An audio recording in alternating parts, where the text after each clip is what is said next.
Hi, welcome back to my channel. ఈ వీడియోలో గుంత పొంగనాలను అయితే చూపిస్తున్నాను. కానీ దానికంటే ముందు గుంత పొంగనాల ప్యాన్ చూపిస్తున్నాను. ఇది సోలారా కంపెనీ వాళ్ళది. నేను అమెజాన్లో తీసుకున్నా అండి. దసరా ఆఫర్లో నాకు 950 పడింది. కానీ న్యూ ఇయర్ ఆఫర్కి వచ్చేసి 930 పెట్టారు. ఇది వచ్చేసి కాస్ట్ ఐరన్ అండి. నేను అంతకుముందు నాన్ స్టిక్ ప్యాన్లో చేసేదాన్ని. నాన్ స్టిక్ ప్యాన్ కొత్తగా ఉన్నప్పుడు మంచిగానే వచ్చేదండి. తర్వాత ఆ కోటింగ్ పోయినాక అతుక్కోవటము, పిండి సరిగ్గా ఉడకపోవటము జరిగింది. అందుకే ఈసారి తీసుకుంటే ఐరన్దే తీసుకోవాలి అని ఫిక్స్ అయ్యానండి. నేను ఫస్ట్ నార్మల్గా మామూలు ఐరన్దే తీసుకుందాం అనుకున్నాను. కానీ ఈ మధ్య కాస్ట్ ఐరన్ అనేది ట్రెండింగ్ కదండి. అందుకే కాస్ట్ ఐరన్లో చూశాను.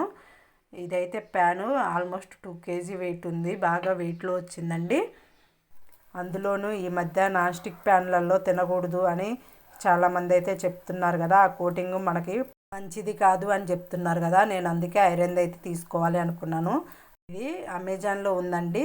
లింక్ కావాలి అనుకున్న వాళ్ళు నా డిస్క్రిప్షన్ బాక్స్లో ఇస్తాను, ఒకసారి చెక్ చేసుకోండి.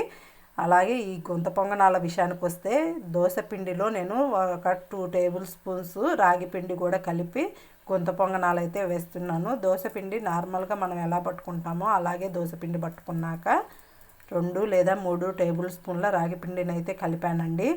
దాంట్లో ముందుగానే కట్ చేసి పెట్టుకున్న ఆనియన్, అలాగే తురిమి పెట్టుకున్న క్యారెట్, కొత్తిమీర ఉంటే కొత్తిమీర, కరివేపాకు వేసాను నేను, జీలకర్ర, అలాగే అల్లంని కూడా తురుముకొని వేసుకోవచ్చు. పచ్చిమిర్చిని కంపల్సరీ వేసుకోవాలండి. నేను మా పిల్లల కోసం వేస్తున్నాను ఇవి, అందుకని పచ్చిమిర్చి వేయలేదు. ఇవన్నీ పిండిలో వేసుకొని కలుపుకొని ఆయిల్ హీట్ అయ్యాక ఇలా వేసుకోవాలండి. నా ఛానల్ సబ్స్క్రైబ్ చేసుకోండి ఫస్ట్ టైం చూస్తున్నట్లయితే.